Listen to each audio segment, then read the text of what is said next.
All right, sectional week is over, but still a lot of buzz about what we saw at the Mill at Noblesville on Saturday night, where Carmel knocks off number one Fishers 50-49. And of course, that brings the season to the end for Fishers and continues for Carmel now. They will play in the regional against Fort Wayne Snyder. That will be at Newcastle on Saturday. And Carmel, I think now, by winning this game, maybe replaces Fishers as the team to beat in Class 4A in the North. You'll have some teams that have an argument for that. South Bend, St. Joe, and Northridge. That'll be a great game in one of the regionals up north. Crown Point, of course, one of the favorites up north. But wanted to, the way Carmel won that game, very impressive to do it without Cash Daniels on the court for all of the second half after he was ejected for coming off the bench during a little skirmish there. But so they'll be without him in this game as well against Snyder.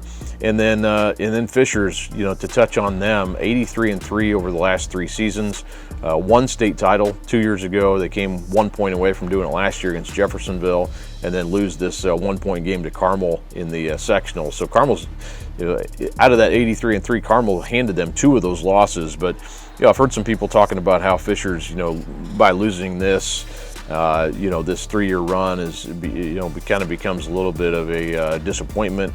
I would disagree with that. You lose 2 games by 1 point, no matter where you are in the tournament. Hard to argue with what they've done, and to do it night in and night out against the schedule that they play.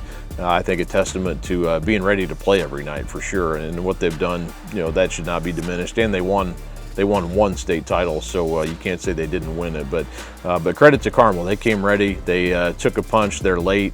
Ben Bremer hit that 3-pointer late with 26 seconds left, and then as Ryan Osborne talking to him a couple days ago, kind of the big play too is that very next possession, Jason Gardner Jr. is pushing the ball up the court 100 miles an hour, and Aiden Dickerson's able to kind of get in front of him.